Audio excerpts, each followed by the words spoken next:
श्री पतंजलि महामुनये नमः। या सूत्र प्रसंगी अनेक वार सांगितल्याप्रमाणे कर्मयोगाचा विचार करायचा आहे. त्याचा सामान्य विचार आता आपण करूया. कर्मफल त्यागाचे जे सामान्य विधी असतात ते म्हणजे कर्मफल अनाश्रय, कर्मफल त्याग, कर्मफल न्यास, कर्मफल संन्यास, कर्मफल दान, कर्मफल समर्पण, हे सगळे त्याचे प्रकार आहेत. कर्मयोगाची थोडक्यात रूपरेषा किंवा त्याच्या मागची सैद्धांतिक धारणा अशी सांगता येते की या सूत्रातल्या ईश्वर प्रणिधानाचा आशय सर्व क्रिया ईश्वरार्पण करण्यात आहे. ईश्वरार्पण करण्याचा विधी कसा? यत करोषि यदश्नासी यदजुष्योषि ददासी यत तपस्यासी कौंतेय कुरुष्व मदर्पणम. गीतेतला 9वा अध्याय असं सांगतो. तू जे जे काय करशील, जे जे काय भक्षण करशील, जे जे यजन करशील, जे जे दान करशील, जे तप आचरशील, तपाचं आचरण करशील, ते सगळं तू मलाच अर्पण कर, मला अर्पित कर. किंवा भागवतात म्हटलेलं आहे, कुर्यात सर्वाणि कर्माणि मदर्थम शनकै स्मरण मय्यार्पित मनश्चित्तो मत धर्मात्म मनोरथी. भगवान म्हणतात की सारी कर्म, सर्व कर्म मदर्थच करावीत, माझ्यासाठीच करावीत. हळूहळू कर्म करताना माझ्या स्मरणाची सवय करावी, म्हणजे थोड्याच काळामध्ये मन आणि चित्त माझ्यामध्ये समर्पित होऊ शकेल आणि होऊ लागतील. हा केवढा महत्वाचा असा उपदेश आहे.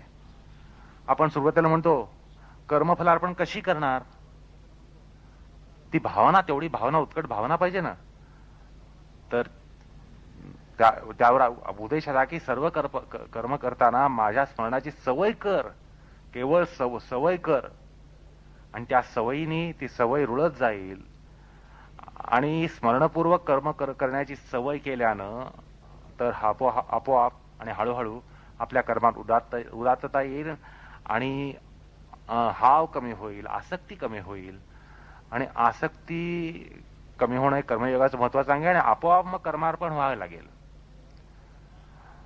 तर असं आहे की आसक्ती ही जाते, त्यामुळे कर्माचा उपक्रम करताना भगवंताचं स्मरण करावं, कर्म करताना भगवंताचं स्मरण करावं, यांत्रिकदृष्ट्या का होईना ते करावं, आणि शेवटी सुद्धा भगवतार्पण करावं, यांत्रिक का होईना करावं.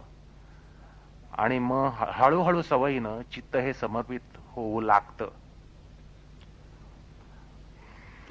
इथं ईश्वरार्पण विधी हा अवघड आहे, ही साधकाची चिंतनीय बाब लक्षात घेऊनच भगवंत असा उपदेश देतात, मूल्यवान उपदेश देतात आणि मार्ग दाखवतात. आणि मग क्रमानं समर्पण भाव हा यायला लागतो. तो समर्पण भाव कसा असतो? कायेन वाचा मनसेंद्रियर्वा बुद्ध्यात्मना प्रकृते स्वभावात करोमि यद्यत् सकलं परस्मै नारायणायेति समर्पयामी. म्हणजे अर्थात कोणतंही कर्म काया वाचा मन इंद्रिय बुद्धी किंवा स्वभाववश जे जे काही आपण करू किंवा जे जे आपण कराल ते सगळं भगवान नारायणाला अर्पण करायचं आहे असा भाव त्या ठिकाणी ठेवावा आणि तसं अर्पण करत जावं. आता हे कर्मार्पण किंवा फलार्पण का करावं, कशासाठी करावं? कर्म म्हणजे कर्माचं अर्पण का करावं, फलाचं अर्पण का करावं? आपल्याला असं वाटतं की आपल्याला कर्माचा अधिकार आहे आणि कर्माचा अधिकार आल्यावर फलाचाही अधिकार आहे, अशी आपली एक ऐंद्रिक पातळीवर, बौद्धिक पातळीवर एक वास्तवतेची दृष्टी असते. पण गीतेमध्ये भगवान म्हणतात कर्मणी एव अधिकारः ते मा फलेषु कदाचन मा कर्म फल हेतुर्भूर माते संग अस्तु अकर्मणी. म्हणजे आपल्याला केवळ कर्म करण्याचा अधिकार आहे, फलामध्ये कदापिही नाही. निदान पक्षी फलामध्ये सांगू नये.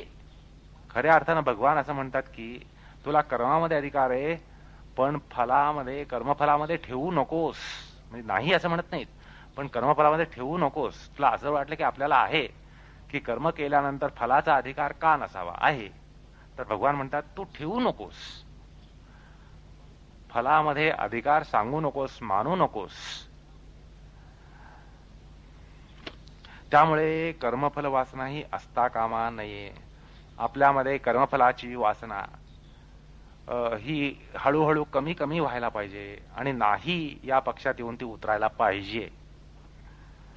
बर, पुन्हा आपल्याला कर्मफल घ्यायचंच नाहीये, अधिकार सांगायचा नाहीये, त्या कर्मफलाचा भोगही घ्यायचा नाहीये, तर मग एखाद्या वेळेला आकर्मामध्ये सुद्धा आपल्याला ओढ होईल की बाबा कर्म कशाला करावं, आता फळावर अधिकार सांगायचा नाही, फळ घ्यायचं नाही तर कर्मच करू नये, कर्म कशाला करावं असंही वाटण्याची शक्यता आहे.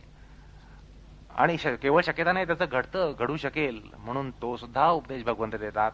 अकर्मामध्ये सुद्धा ओढ घेऊ नकोस, ओढ येऊ देऊ नकोस, असा उपदेश भगवंत देतात. आता प्रश्न असा येतो की कर्मफल भोगाचा अधिकार का म्हणून नाही, आणि हे अन्याय्य नाही का, तर उत्तर असं की तसं मुळीच नाहीये. ईशावास्यम इदम सर्वम जगत यत्किंच जगत्याम जगत, हे सगळं भगवंताचं आहे, हे सगळं ईशावासी आहे. बर ठीक आहे, मग कर्मफल त्यक्त करण्याचं तुम्ही आता सांगता. आता कर्म तर केली जातात, कर्मफल त्याग करण्याचा प्रकार सांगता, मग त्याचा विधी काय, कशा प्रकारे कर्मफल अर्पण करावं, त्यांचा त्याग कसा करावा. तर पहिला प्रकार म्हणजे कर्मफल अनाश्रय किंवा कर्मफलाचा त्याग करणं किंवा कर्मफल न्यास, कर्मफल संन्यास, हे सगळे 5व्या अध्यायात, गीतेच्या 5व्या अध्यायामध्ये हे प्रकार सांगितले आहेत. तसंच कर्मफल दान, कर्मफल समर्पण, हे त्याचे सगळे विधी आहेत. या ठिकाणी कर्माच्या फलाची वाट पाहून त्याची अनंतर विल्हेवाट ही लावली जाते. म्हणजे कर्म केल्यानंतर कर्मफळाची वाट पाहिली जाते आणि कर्मफळाची वाट पाहिल्यानंतर कर्मफळ प्राप्त झाल्यानंतर अनंतर त्याची विल्हेवाट लावली जाते. पण कर्मार्पण हा जो प्रकार आहे हा त्याही पेक्षा श्रेष्ठ आहे, कारण त्यामध्ये कर्मफलापेक्षाच नसते, ती अपेक्षाच नसते. आता कर्मफलापेक्षाच नसेल तर त्याची विल्हेवाट लावण्याचा प्रसंग येतच नाही, तो प्रकारही संभवत नाही. मात्र हे दोन काही पृथक मार्ग नाही आहेत, कारण कर्मफलाविषयी अनासक्ती असल्याखेरीज त्या काही संभवत नाही आणि खलार्पण सुद्धा संभवणार नाही. म्हणजे पहिल्यांदी कर्मफलासक्ती ही सुटली पाहिजे, त्याशिवाय विल्हेवाट लावता येणार नाही, त्याशिवाय त्यागाची प्रक्रिया सुरू होणार नाही. अर्थात कर्मार्पण सुद्धा होऊ शकणार नाही. म्हणजे कर्मयोगामध्ये अनासक्ती आणि ईश्वरार्पण बुद्धी या दोन्हीही असाव्या लागतात. आणि आता या दोन्ही प्राप्त होण्यामागे कर्मयोगाची अशी तात्विक भूमिका असते की नाहम करता सर्वम एतत् ब्रह्मैव कुरुते तथा एतत् ब्रह्मार्पणम कृतम ऋषिभिः तत्वदर्शिभिः, असं कूर्म पुराणातलं वाक्य आहे की या ठिकाणी मी करता नाहीये आणि हे सर्व तो ईश्वरच करतो. आणि ही धारणाच ईश्वरार्पण विधी आहे. म्हणजे ही धारणा जर मनात पक्की असेल तर ईश्वरार्पण म्हणजे तोच ईश्वरार्पण विधी आहे, तो त्यापेक्षा वेगळं काहीही नाहीये. दानपत्र, बक्षीसपत्र देण्याचे जे प्रकार संभवतात तसं काही या ठिकाणी फलबक्षिशीचं पत्र नाहीये. ही भावना केवळ मनामध्ये दृढ असणं हाच ईश्वरार्पण विधी आहे. या धारणेतच सर्व कर्म ईश्वरार्पण विधी होत असतात.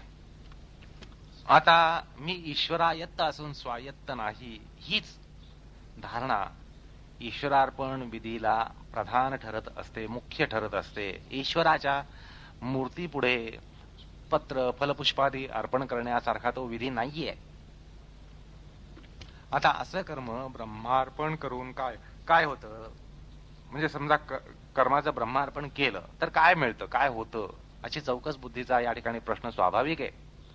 याला गीतेत उत्तर आहे, ब्रह्मणे आधाय कर्म आणि संगम त्यक्ता करोति यः लिप्यते न स पापेन पद्मपत्र इवांभसा. म्हणजे सर्व कर्म ब्रह्मामध्ये अर्पण करून आसक्ती रहित होऊन जी कर्म केली जातात तो कमलपत्राप्रमाणे, जसं कमलपत्र पाण्यामध्ये राहून सुद्धा अलिंपायमान असतं, त्याला पाण्याचा स्पर्श होत नाही, तसं याच पापरहित राहणं त्याला जमतं. तो सुद्धा असाच कमलपत्राप्रमाणे राहतो.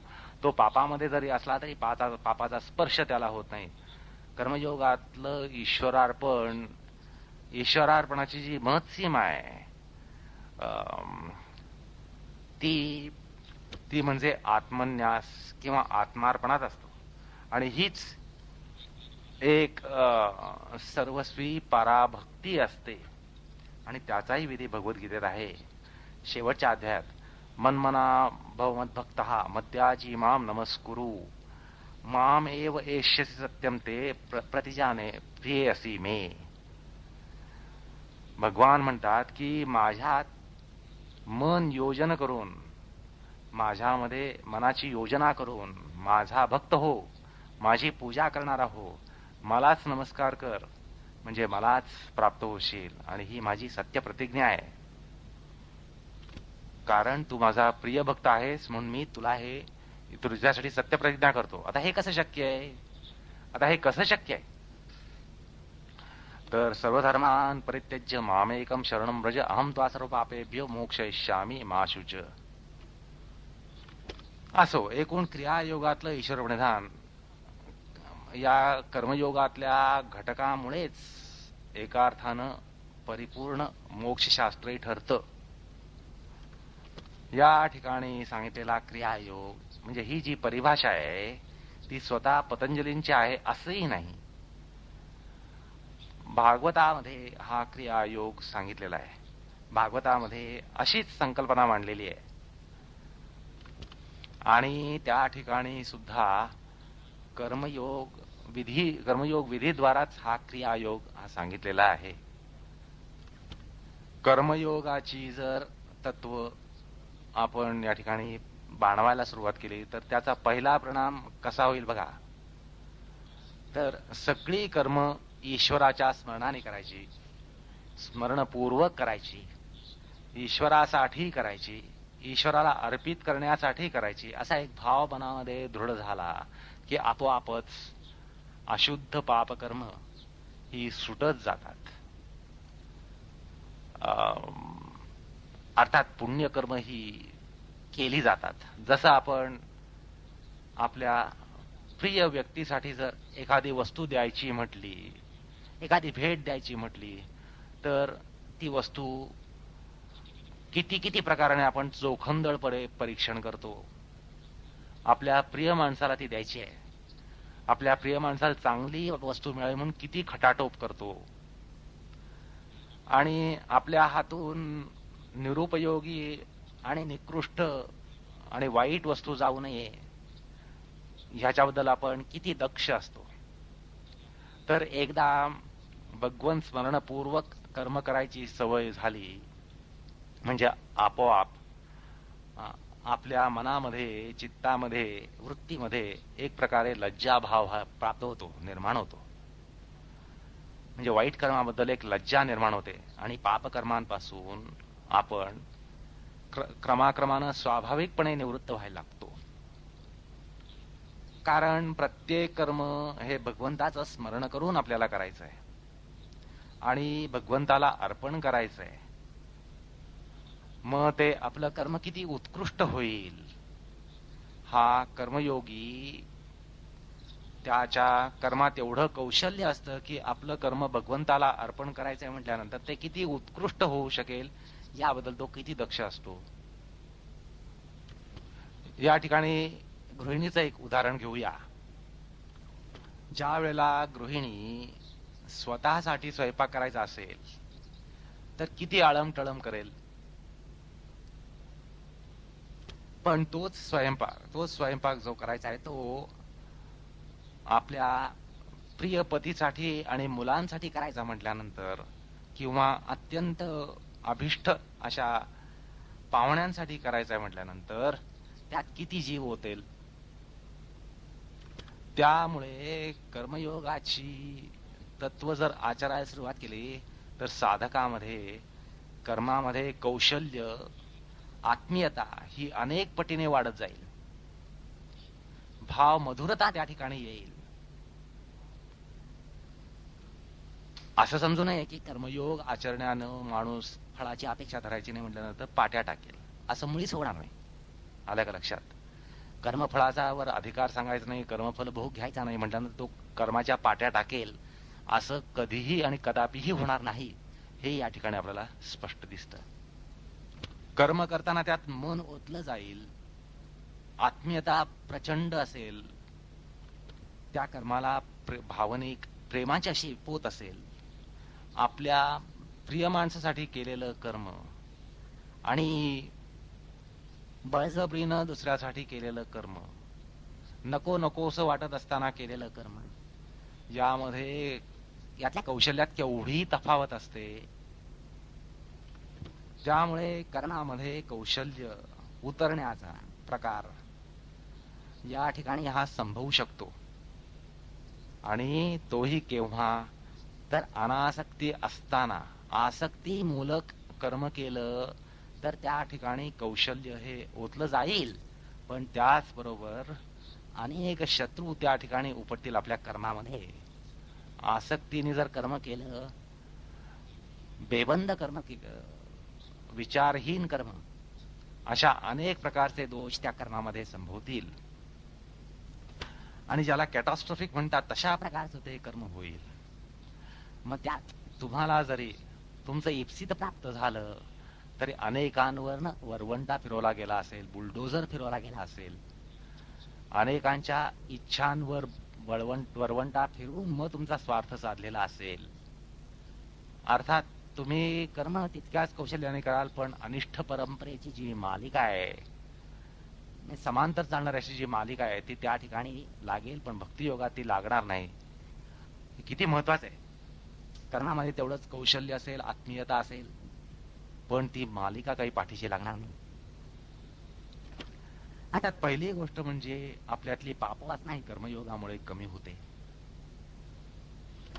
तसंच आपण अनेक कर्म अत्यंत आसक्तीपूर्वक करत असतो, आसक्तीमुळे करत असतो, आसक्तीमुळेच किंबहुना करत असतो. आणि त्यामुळे अनेक कर्म अनावश्यक जे असतात, अनाठाई असतात, आणि अनावश्यक कर्मांचं लटांबर आपल्या मागे लागलेलं असतं. क्षणभर विचार करा की जीवनामध्ये विशिष्ट कारणामुळे आपल्याला किती अनाठाई कर्म उपसावी लागतात.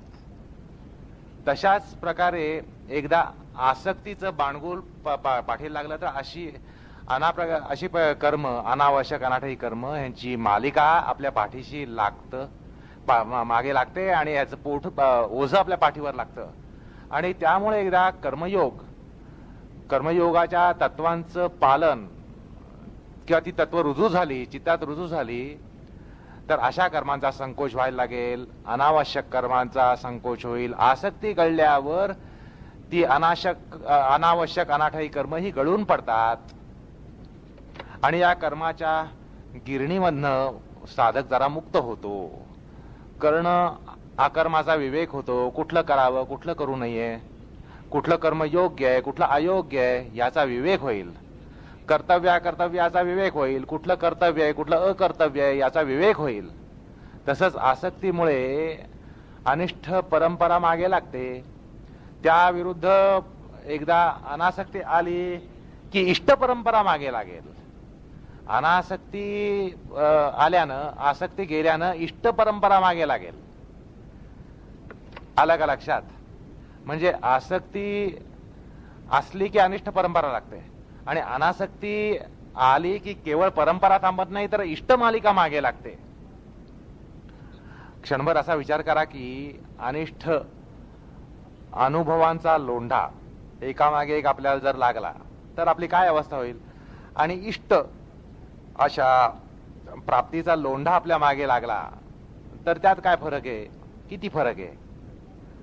तर आसक्ती असणं आसक्ती जाणं यामध्ये एवढा मोठा फरक आहे. आणि तिसरी महत्वाची गोष्ट म्हणजे की ज्या वेळेला कर्मयोग म्हणजे त्याच्या तत्वांना अनुसरलं जातं, त्यांचं अनुसरण केलं जातं, म्हणजे त्या तत्वांना अनुसरलं जातं, त्यावेळेला श्रम हे जवळजवळ नाहीसे होतात. आलं का लक्षात?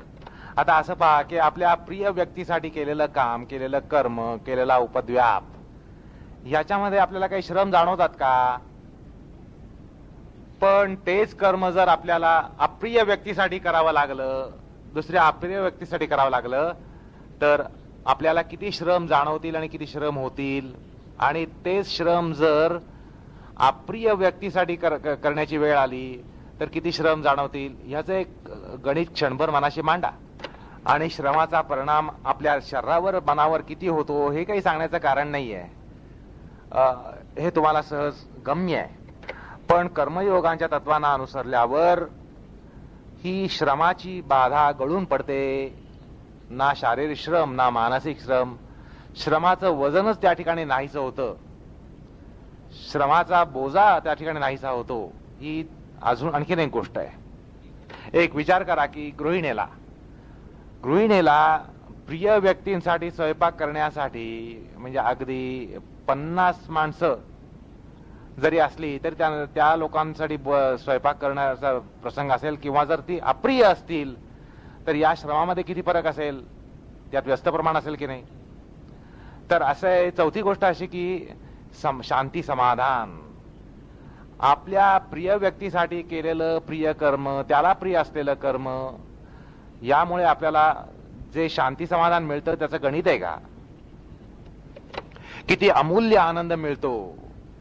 आणि अगदी तेच कर्म आपल्याला अप्रिय असलेल्या व्यक्तीसाठी करावं लागलं तर त्या ठिकाणी समाधानाचा अभाव किती असतो, किंवा असमाधान किती असतं, मनस्ताप किती असतो, आनंदाभाव किती असतो, किंवा मनस्ताप असतो, किती दुःख असतं, किती ताप असतो. याचं एक गणित मनाशी मांडा. यांचं गणित जर आपण शेजारी ठेवलं तर आपल्याला फार मोठी तफावत लक्षात येईल. त्यामुळे कर्मयोगाच्या तत्वांचा अंगीकार करून जर कर्म केलं तर शांती समाधान हे जबरदस्त मिळतं. अन्यथा त्याचा अभाव असतो किंवा त्याच्यामध्ये विरोध असतो. आता या ठिकाणी योगाच्या संदर्भात विचार करा. म्हणजे कर्मयोगाद्वारा त्याला किती किती गोष्टी प्राप्त होतात, कुठल्या गोष्टी गळून पडतात, शांती समाधानाचे लोंढे किती येतात, श्रम नसतात, कुठल्याही प्रकारचे शारीरिक मानसिक श्रम नसतात, असलेल्या श्रमांचा परिहार सुद्धा होतो. आणि याद्वारा चित्तामध्ये शांती समाधान नांदून पुढली साधना ही सुलभ होत जाते. चित्तामध्ये समाधान असणं हे फार महत्वाचं आहे. एखाद्या महान व्यक्तीसाठी जर आपण काही करू शकत असलो किंवा केलं तर आपल्याला किती समाधान असतं, किती मूल्यवान समाधान असतं. तर या ठिकाणी ईश्वरासाठी कर्म करावं लागतं, करायला मिळतं म्हटल्यानंतर समाधानाचं गणित मांडा बरं. या समाधानामध्येच योगधर्म फुलत असतो, भरत असतो. जीवनामध्ये अनाठाई निर्माण होणारी कर्म ही सुद्धा गळून पडतात, त्याचा फायदा मिळतो, साधनेला त्याचा फायदा होतो. निरोध धर्माला एक प्रकारे खत पाणी मिळतं. योग साधनेच्या दृष्टिकोनातून जरा विचार करा.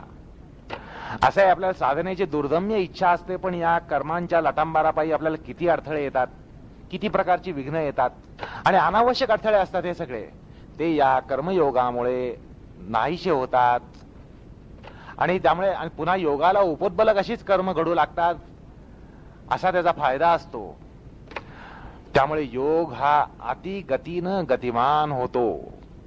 तर या ठिकाणी साधकावस्थेमध्ये कर्मयोगाला कुठून सुरुवात करायची हा उपदेश भगवंतांनी भागवतामध्ये दिलाय की प्रत्येक कर्म भगवत स्मरणाने सुरू करण्याची सवय करावी असा पहिला उपदेश आहे.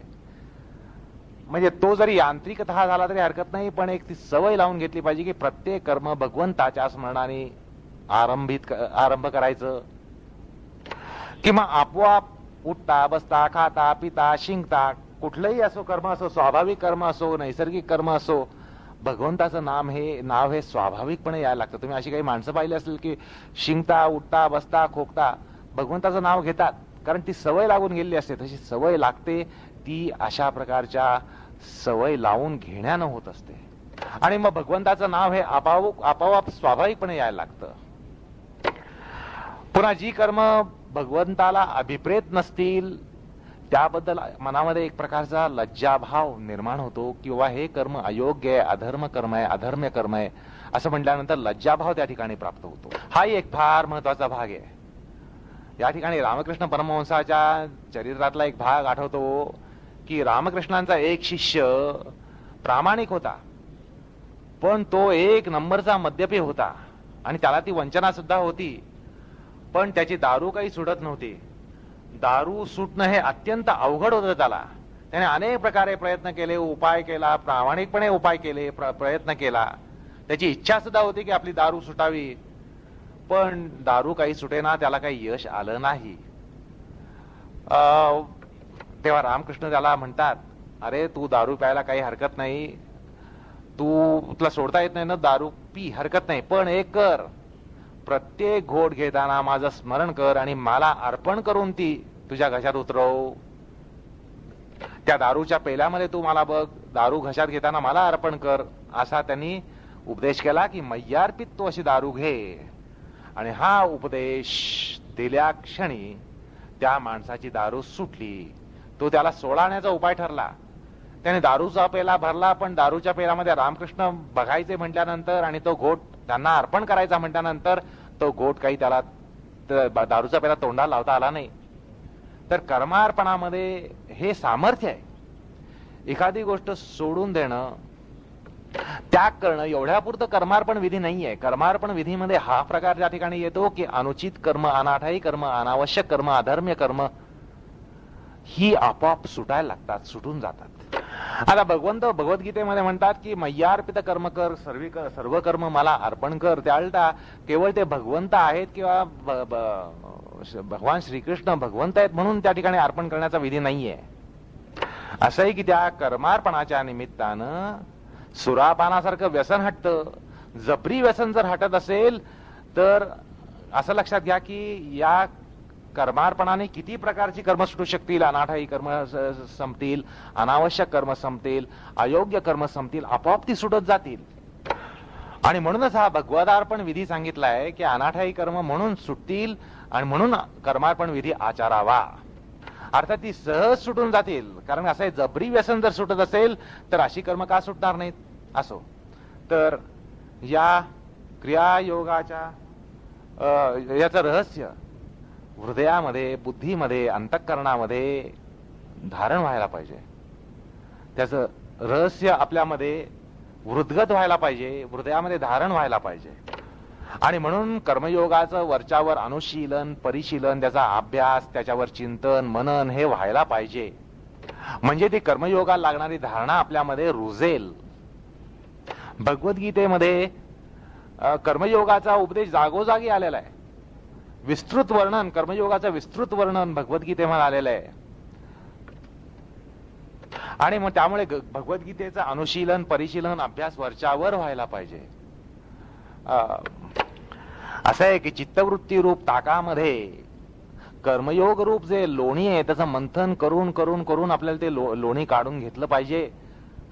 म्हणजे कर्मयोग आपल्या हाती लागेल, हृदयाला लागेल. आलं का लक्षात?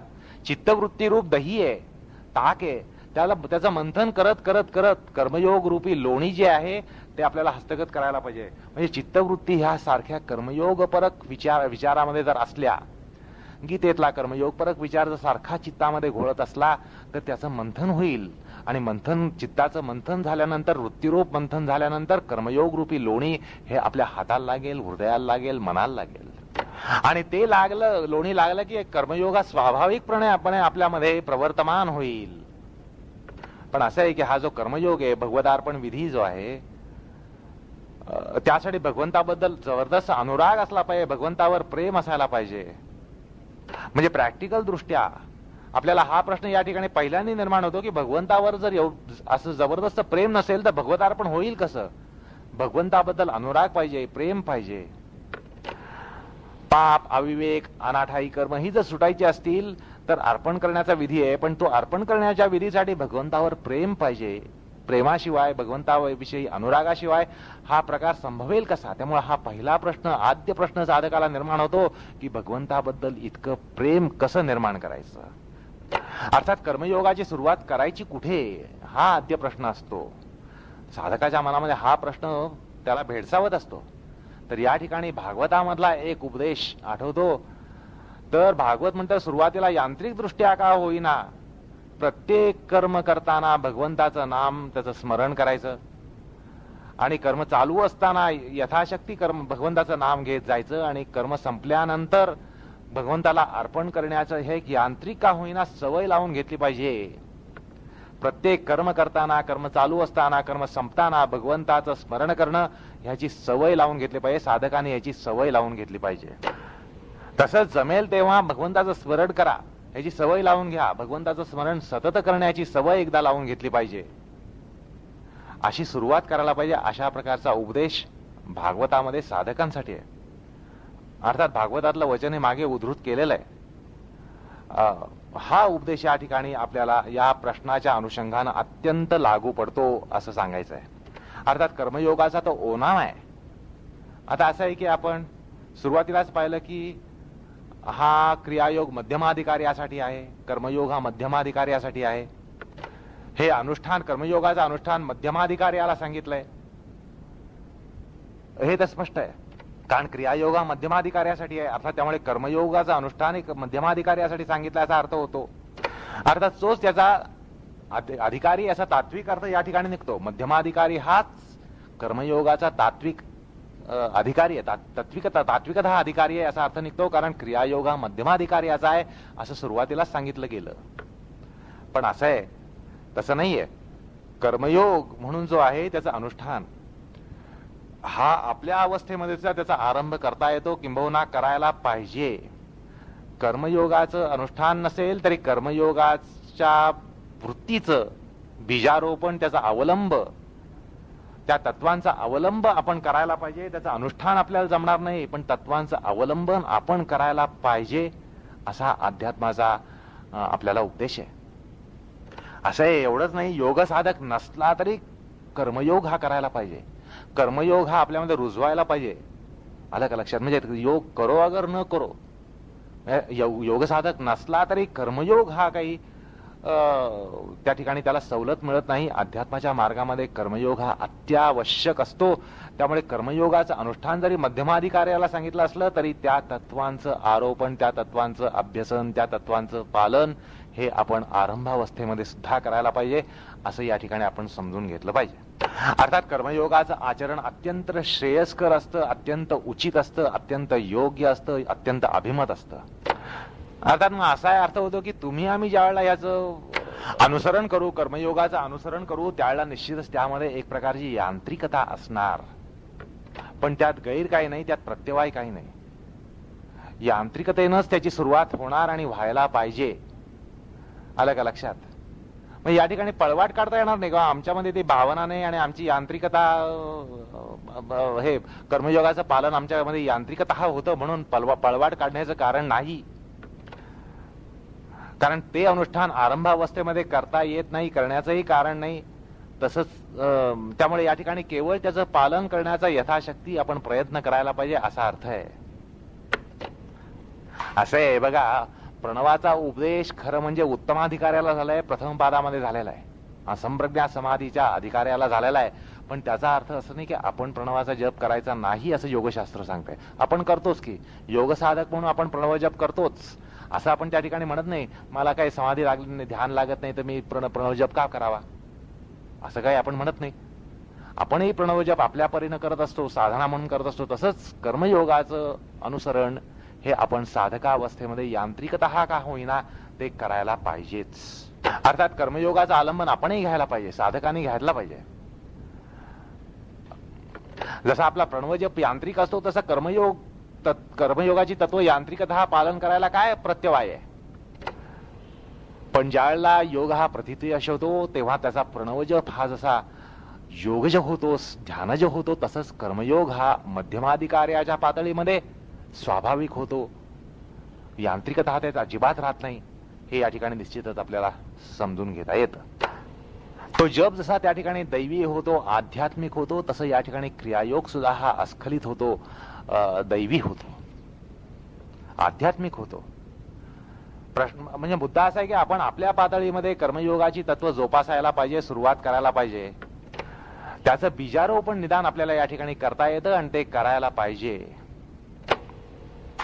असं आहे की आपण कर्मयोगाच्या तत्वांचं बीजारोपण या ठिकाणी करू शकतो, त्यांना रुजवू शकतो, त्यांना खत पाणी घालू शकतो आणि ती संस्कृती जी आहे, कर्मयोगाची संस्कृती जी आहे ती आपण आपल्यामध्ये फुलवू शकतो. त्याची सुरुवात आपल्याला कुठेतरी बीजारोपणामध्येच करावी लागते. एकदम कर्मयोगाची बाग आपल्याला अपेक्षित ठेवता येत नाही, त्याचं बीजारोपण हे आपल्याला करावं लागतं.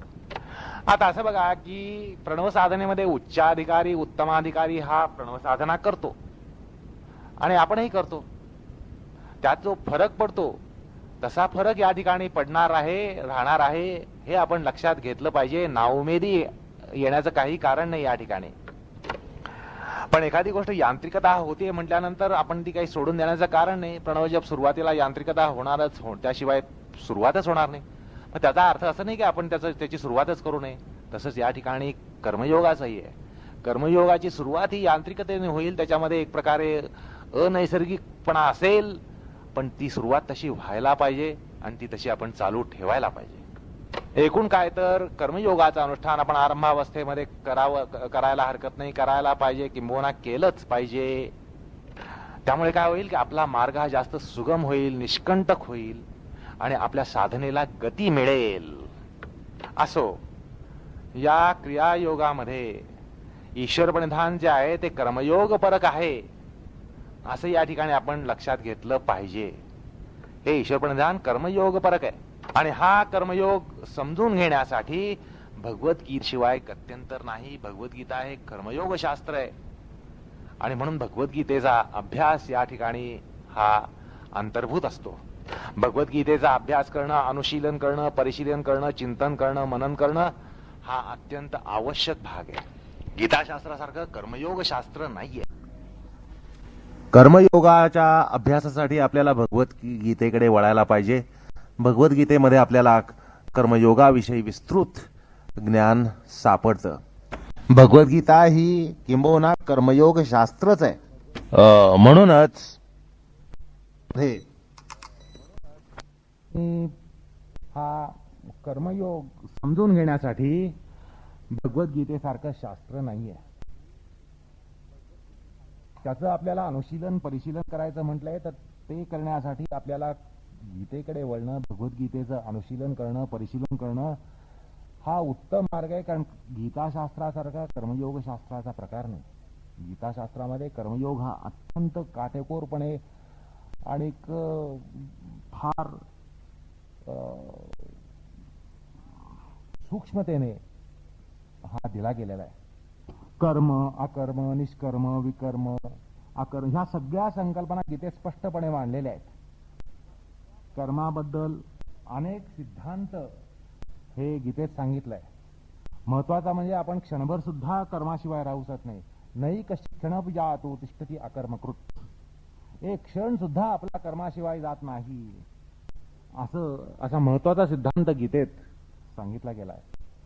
त्यामुळे जर आपण कर्मयोगाचं अनुष्ठान करायचं ठरवलं किंवा करत गेलो तर किती आपल्याला सातत्याने करता येईल हा महत्वाचा भाग आहे. कर्मयोग असं एकच अनुष्ठान आहे की ते आपल्याला सातत्यानं करता येईल. बाकीचे योग आपल्याला सातत्यानं करता येत नाहीत. बाकीचे योग आपल्याला सातत्यानं करता येत नाही. आपण 24 तास नाक धरून प्राणायामाला बसू शकत नाही, 24 तास ध्यान करू शकत नाही. पण कर्मयोगाचं अनुष्ठान आपण 24 तास करू शकतो. ह्याचं कारण नाही कश्चित् क्षणपि जातो तिष्ठती अकर्मकृत.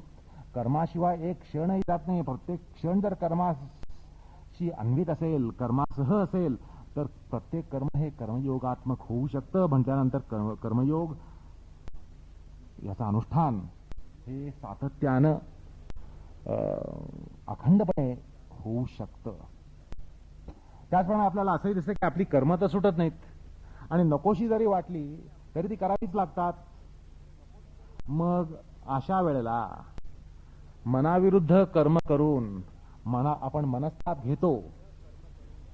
मनाविरुद्ध कर्म करून आपण मनस्ताप घेतो. पण कर्मयोगाची जर एकदा भूमिका स्वीकारली तर तीच कर्म आपल्याला सुसह्य होतात आणि त्यांचा उपद्रव हा कमी कमी होत जातो. मनस्ताप कमी कमी होत जातो. चित्ताला मनस्ताप कमी कमी होत जातो. आणि त्यामुळे हा कर्मयोग केवळ उपादेय नाही तर अत्यंत महत्वाचा ठरतो. कारण नको असलेली कर्म करून सुद्धा मनामध्ये चित्तामध्ये क्षोभ न होता उलट समाधाने टिकून राहतं. तर काही स्वाभाविक कर्म असतात आणि ती कर्म सुद्धा सुटत नाहीत. सुटावी म्हणावी तरी सुटत नाहीत. त्या ठिकाणी सुद्धा कर्मयोगाचं योगदान फार महत्वाचं असतं. आणि योगाच्या किंवा अध्यात्माच्या क्षेत्रामध्ये कर्मयोगाचं महत्व हे अनन्यसाधारण आहे. कारण काही चांगली कर्म असतात, काही उदात्त कर्म असतात, काही प्रकृष्ट अशी पुण्यकर्म असतात, फार पुण्यवान अशी कर्म असतात. पण असं आहे की विशिष्ट सिद्धावस्थेमध्ये विशिष्ट अवस्था पोहोचल्यानंतर त्या ठिकाणी सिद्धाला अशी जाणीव होते की बाबा ही उदात्त पुण्य अशी कर्म जरी असली, शुक्ल कर्म जरी असली, तरी ह्यांच्यामध्ये शेवटी बंध हा आहेच. बंधाचा धागा हा त्या ठिकाणी सुद्धा आहे. त्या ठिकाणी आपल्याला बंध पडणार आहे हे एका विशिष्ट पातळीमध्ये सिद्धाला जाणवतं. आणि त्यावेळेला कर्मयोगाचं जर अनुष्ठान त्याच्यामध्ये कर्मयोगाचं अनुष्ठान असल्यामुळे अशा कर्माची बाधा सुद्धा त्याला पोचत नाही. म्हणजे चांगल्या कर्मापासून निवृत्त होण्याचा प्रकार संभवत नाही. चांगली कर्म आहेत म्हटल्यानंतर तो योगी निवृत्त कसा होईल? निवृत्त होत नाही म्हटल्यानंतर तो कर्म करतो म्हणजे त्याचं बंधन घेतो. पण जर कर्मयोगाचं अनुष्ठान होत असेल तर अशी कर्म सुद्धा त्याला कुठल्याही प्रकारचं कर्मबंधाचा धागा हा त्याला त्या ठिकाणी अडकवत नाहीत. कारण असं आहे, पुण्यकर्मापासून सुखानुभव येतो. सुखानुभवापासून त्याबद्दल राग निर्माण होतो. अंतःकरणामध्ये लोभ निर्माण होतो. लोभ निर्माण झाला की पुन्हा कर्म करण्याची प्रवृत्ती येते. प्रवृत्ती आली की पुन्हा सुख आलं की पुन्हा सुखवासना आली की सुखकर्म आलं की सुखकर्माचं फळ. अशा प्रकारे ते चक्र चालतं, चक्र चालू राहतं. आणि हे काही त्या ठिकाणी सिद्धयोग याला अभिमत नसतं. त्यामुळे अशी कर्म तो करून सुद्धा न करता राहतो, करून सुद्धा तो अकर्ता राहतो. कारण कर्मयोगाचं अनुष्ठान जे असतं ते त्याला त्याचा बंध पोचू देऊ शकत नाही. त्याचा बंध त्या ठिकाणी पोचू शकत नाही. तो कमलपत्र इवांबसा असतो, तो कमळाप्रमाणे असतो. अर्थात कर्माचं चक्र हे त्याच्या पाठीमागे लागत नाही. कारण त्याला अशी त्याची पक्की धारणा असते, त्याला बोध असतो की हे कर्माचं चक्र जे आहे ते शेवटी अनभिमत आहे. आणि त्यामुळे तो अशा चक्रापासूनही त्याचा बचाव करून घेत असतो. अर्थात तो त्यामुळे अशा कर्मांच्या फळांना निरंकुर करून टाकतो. त्याचं फळ त्याला कुठल्याही प्रकारचं बंधन देत नाही. अर्थात ही कर्म स्वभाववश प्रसंगवश आपल्या हातनं केली जातात. केली तरी त्यापासून तो अलिप्त राहतो, त्याच्यापासून त्याला बाधा पोचत नाही. हे कर्मयोगाच्या अनुष्ठानाचं एक अत्यंत महत्वाचं असं योगदान आहे. असं आहे, काही कर्म प्रसंगवशात स्वभाववशात ही घडत असतात, आपल्याला टाळता येत नाहीत. योग्याला सुद्धा प्रथितयश अशा योग्याला सुद्धा काही कर्म टाळता येत नाही. स्वभाववशात प्रसंगवशात ती करावीच लागतात.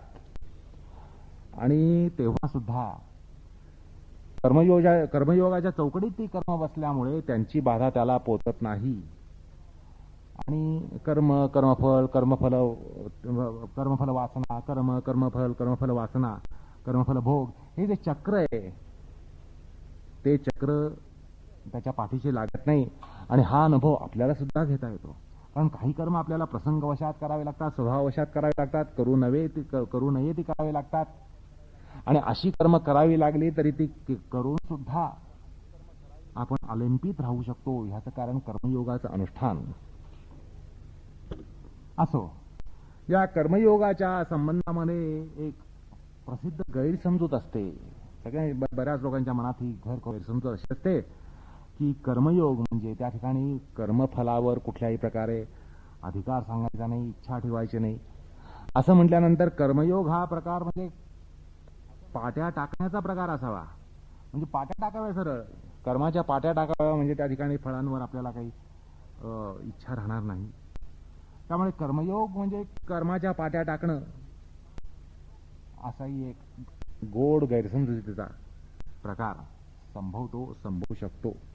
आणि दुसरी गैरसमजूत अशी की आपण जर समाजासाठी काही कर्म केली, समाजाच्या उद्धारासाठी जर काही कर्म केली तर तो सुद्धा कर्मयोग ठरतो. धर्मशाळा बांधणं, इस्पितळ बांधणं, विहिरी बांधणं, हॉस्पिटल्स बांधणं, काही सामाजिक संस्था निर्माण करणं आणि समाजाचा दुवा घेणं, या सगळ्या गोष्टी केल्याने समाज सुद्धा त्याला कर्मवीर म्हणतात. आपण स्वतःला कर्मवीर समजतो. आणि त्यामुळे हा कर्मवीर होण्याचा प्रकार म्हणजे कर्मयोगाचा प्रकार अशी एक समजूत असते. पण खरं असं आहे की खरा प्रकार असा की हा कर्मयोग नाहीये. धर्मशाळा बांधणं, विहिरी बांधणं, अन्नसत्र खोडणं, इस्पितळ बांधणं, जनसेवा करणं, पतितांचा उद्धार करणं, हे सगळे जे प्रकार आहेत हे कर्मयोगाचे प्रकार नाही आहेत. परोपकार बुद्धीने केलेली कर्म हा कर्मयोगाचा प्रकार नाही. हा लौकिक योग आहे. हा नामलौकिक योग आहे. नाम मिळवण्यासाठी केलेला प्रकार आहे. आलं का लक्षात? कारण या ठिकाणी उपकार करण्याची वृत्ती असते. यामध्ये कुठल्याही प्रकारे अर्पणभाव नसतो. त्यामुळे तथाकथित कर्मवीराची कर्म ही कर्मयोग्याची कर्म नसतात. तो कर्मयोगी नसतो. हा प्रकार सुद्धा या प्रसंगामध्ये अभ्यासकांनी लक्षात घेतला पाहिजे. आणि तो केवळ कर्मयोग नसतो एवढंच नाही, तर तो एक लौकिक योग असतो. नामलौकिक लौकिक मिळवण्यासाठी केलेला तो उपद्व्याप असतो. नामलौकिक मिळवण्यासाठी केलेला तो एक उपद्व्याप असतो. त्याला लोकेशणा योग म्हणता येईल. लोकेशणा ठेवून केलेला तो योग असतो. लोकेशणा ठेवून तो केलेला उपद्व्याप असतो. किंबहुना तो योगच नसतो. लोकेशणा मिळवण्यासाठी तो एक योग म्हणजे एक सांधा असतो की ज्या सांध्याद्वारा आपल्याला लोकेशणा मिळते, नामलौकिक मिळतो. अशा प्रकारच्या समाजकार्यामुळे, अशा प्रकारच्या कर्मवीरांमुळे समाजाला फार मोठा फायदा होतो. समाजाला ते अत्यंत उपयोगी असतात. ही गोष्ट मान्य करावी लागते. समाजामध्ये अशी काही माणसं लागतात की ज्यांच्यामध्ये समाजकार्य करण्याची वृत्ती असावी आणि हे समाजाला अत्यंत उपोद्बलक असतं, उपयोगी असतं. त्यामुळे त्याला त्या दृष्टीनं आणि त्या अंशाने श्रेय हे या ठिकाणी दिलं जातं. नाही असं नाही. पण असं आहे की समाजाच्या दृष्टीने ते अत्यंत महत्वाचं कार्य असलं तरी त्याच्या मोबदल्यामध्ये त्यांना भरपूर असा नामलौकिक मिळतो. त्याचा मोबदला त्यांना मिळतो. त्यांनी जरी ते धर्मादाय कृत्य केलं असलं तरी त्यांना त्याच्या मोबदल्यात काहीतरी अपेक्षा असते आणि त्यांना ते भरपूर प्रमाणात मिळतं. ते म्हणजे नामलौकिक मान सन्मान मिळतात, हारे तुरे मिळतात. आणि त्यात त्यांनाही समाधान असतं, अपेक्षाही असते, समाधान असते. त्यांनाही त्याची अपेक्षा असते. पण त्याने पैसा घेतला नाही म्हणून तो कर्मवीर. आणि ते कर्मवीर असल्यामुळे त्याला उदार असं ठरवतो आणि कर्मयोगी ठरवून टाकतो. पण असंही त्याला जे हवं असतं ते तो घेत असतो. जे हवं असतं त्याची तो अभिलाषा ठेवत असतो. त्यामुळे तथाकथित कर्मवीर हे कर्मयोगी ठरत नसतात. तसंच मानवतावादातून समाजकार्य साधणारे त्यांचं घोषवाक्य असतं, ध्येयवाक्य असतं की लोकांची सेवा हीच ईश्वराची सेवा. गरीब, पीडित, दलित, अपंग यांची सेवा म्हणजे ईश्वराची सेवा. आणि लोकांनाही वाटतं की हा केवढा उदार, की त्या मानवतेचा हेतू ह्याच्यामध्ये आहे, की ते दैवी हेतू आहे, की त्या उदार भूमिका आहे. पण हा सगळा प्रकार हास्यास्पद आहे.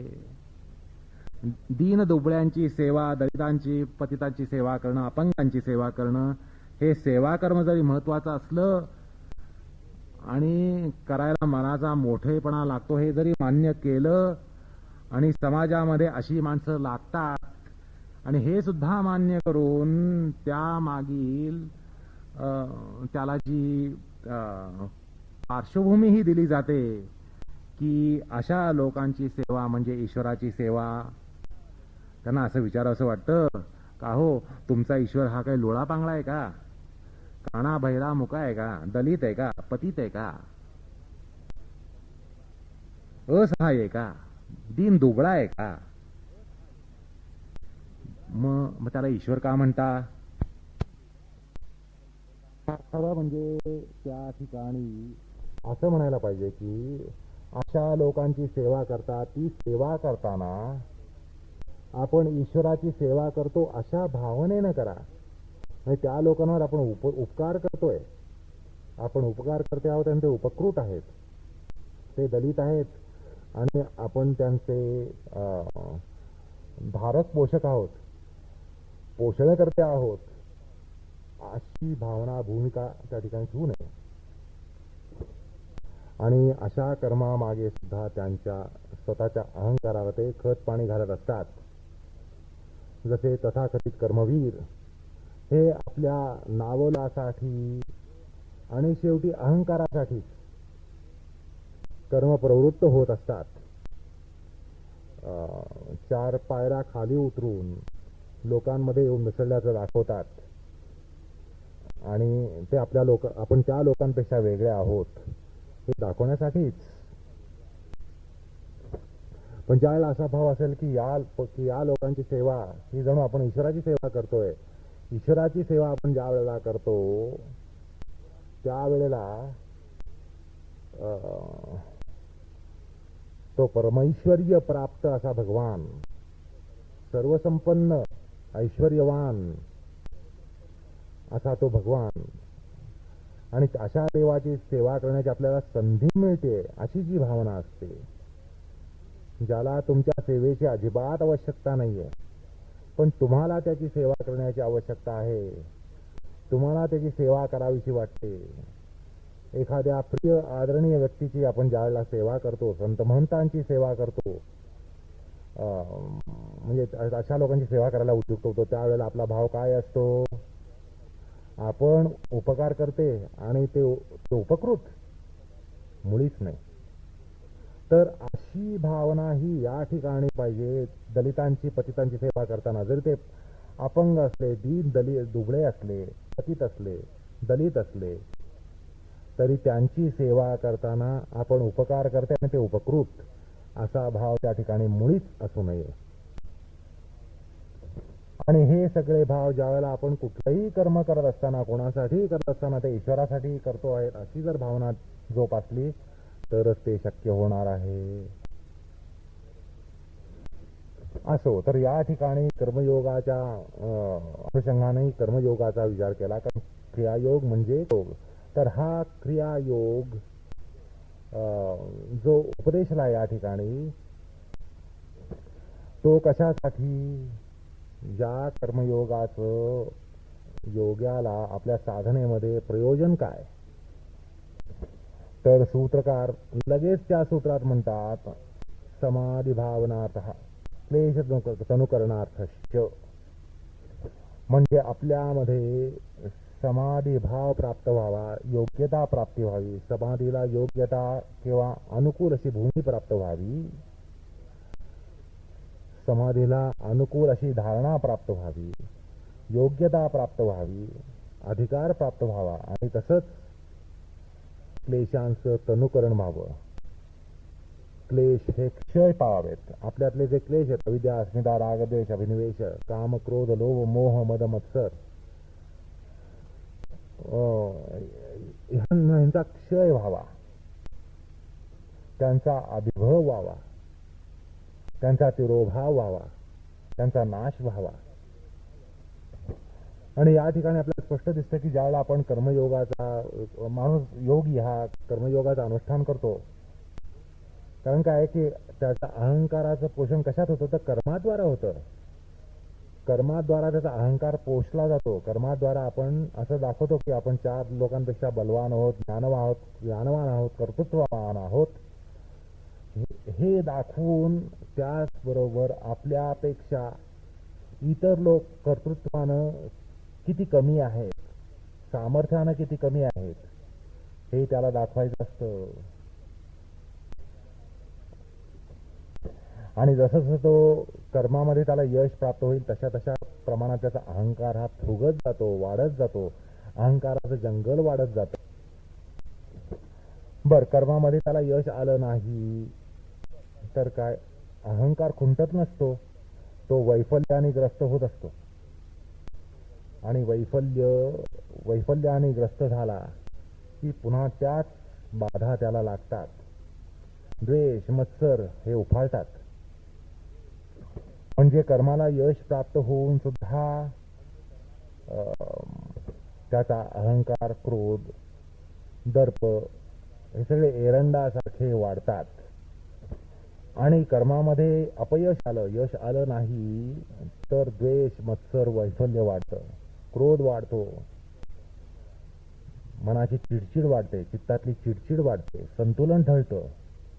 आणि त्यामुळे कर्म हे एका प्रकारे किंवा सर्व प्रकारे सर्वस्वतेनं हे योगाच्या चित्त संस्कृतीला सुरुंग लावत असतं. त्याला वरच्यावर तडे जात असतात. आणि कर्म तर सुटत नाहीत. प्रत्येक क्षण हा कर्मान्वित असतो, कर्माने अन्वित असतो. गीतेचा सिद्धांत आपण पाहिला, नाही कश्चित क्षणमपि जातुः तिष्ठति अकर्मकृत. एक क्षण सुद्धा कर्मा विना जात नाही, कर्माशिवाय जात नाही. अकर्मात एक क्षणही जात नसतो. प्रत्येक कर्मात क्षण होत असतं, कर्माला क्षणाला कर्म होत असतं. मग एकतर त्याला यश प्राप्त होतं किंवा अपयश प्राप्त होतं. म्हणजे लौकिकता यश किंवा अपयश प्राप्त झालं तरी चैतिक पातळीवर षड्रिपूंचाच प्रादुर्भाव असतो. आणि त्यामुळे कर्मयोगाचं अनुष्ठान हे फार महत्वाचं ठरतं. चित्ताला ते एक प्रकारे होत असतं, या षड्रिपूंची बाधा पोचू नये म्हणून ते चिलखत असतं. आणि ह्याची काळजी कर्मयोग घेत असतो. कर्मयोग हे चिलखत देतो, किंबहुना कर्मयोगच चिलखत असतं. त्याचप्रमाणे प्रत्येक कर्माबरोबर ईश्वराचं स्मरण आणि कर्मानंतर, कर्म पूर्ण झाल्यानंतर ईश्वरार्पण बुद्धी याद्वारा आपल्या चित्तामध्ये भक्तीचा अंकुर सुद्धा वाढत असतो. अशा प्रकारे हा कर्मयोग म्हणजे क्रियायोग हा अत्यंत उपादेय असतो. असो तर या ठिकाणी एका समस्येची जाणीव द्यावीशी वाटते की हे सगळं पटलं की कर्मयोगाद्वारा ईश्वरार्पण करण्याची वृत्ती बाळवली तर आपल्याला अनेक अनुकूल गोष्टी प्राप्त होतात. योगसाधनेच्या दृष्टीने अत्यंत अनुकूल्य प्राप्त होतं. हे सगळं जरी खरं असलं तरीही आस्तिक्य बुद्धी एका विशिष्ट पातळीवर असल्याशिवाय, श्रद्धा वगैरे असल्याशिवाय हा कर्मयोग संभवेल कसा? सर्व कर्मार्पण वृत्ती किंवा कर्मार्पण विधी हे संभवतील तरी कसे? तर ईश्वराबद्दल प्रेम, अनुराग, श्रद्धा जर पुरेशा नसतील आणि मग तसं नसेल तर प्रत्येक क्षणाला भगवंताचं स्मरण करणं हे जमणारही नाही. प्रत्येक क्षणाला स्मरण करण्याची वृत्ती जर आपल्यामध्ये यायची असेल तर त्याला काय करायला पाहिजे? तर आणखीन खालच्या पातळीवर येऊन, खालच्या पायरीवर येऊन ईश्वर प्रणिधानाचा उपदेश हा केला जातो. सूत्रकार हा उपदेश अष्टांग योगांतर्गत नियमांगभूत अशा ईश्वर प्रणिधानात तो करतात आणि की ज्याद्वारा आपल्या आस्तिक्य बुद्धीला खत पाणी मिळेल. आपल्यामध्ये आस्तिक्य बुद्धीचं बीज तर आहेच, पण त्याला खत पाणी घालून आस्तिक्य बुद्धीला श्रद्धा आणि भावनेची जोड देणं, हे प्रकार की ज्याद्वारा आपल्यामध्ये कर्मयोग अनुष्ठिता येईल, क्रियायोग अनुष्ठिता येईल, प्रत्येक कर्म भगवत स्मरणपूर्वक करता येईल, ती भावना निर्माण करता येईल, त्यासाठी ते अष्टांग योगाच्या नियमांगभूत ईश्वर प्रणिधानाचा निर्देश करतात आणि त्याद्वारा ती गोष्ट आपल्याला उपदेशित करतात, सांगतात, त्याचा विधी सांगतात आणि त्याच ठिकाणी ईश्वर प्रणिधानाला सुरुवात होते. कारण अनेक लोकांची आपली समस्या असते की तो भगवंताबद्दलचा भाव निर्माण होत नाही, तो नसतो आपल्यामध्ये, ती उत्कटता नसते. तर आपल्या आस्तिक्य बुद्धीला खत पाणी घालणं, त्याला सुसंस्कृत करणं, हे त्या प्रकार त्या ठिकाणी सांगितले जातात. अर्थात तो प्रकार अष्टांग योगामध्ये पुढे सांगितला जाणार आहे, त्यामुळे त्याचा विचार आत्ता आपण या ठिकाणी करणार नाही आहोत. एकूण तात्पर्य असं की क्रियायोगामधलं ईश्वर प्रणिधान हे कर्मयोग शास्त्र आहे. कर्मयोगाच्या चौकडीमध्ये हे ईश्वर प्रणिधान बसवलं गेलंय आणि ह्याचं हेतू असा, या कर्मयोगाचा हेतू असा की क्लेशदनुकरण आणि समाधी भावना. असो तर आपल्याला क्रियायोगाचा हा असा विचार करायचा आहे, पण आता पुढला विचार आपण पुढल्या प्रसंगी करणार आहोत. कृष्णा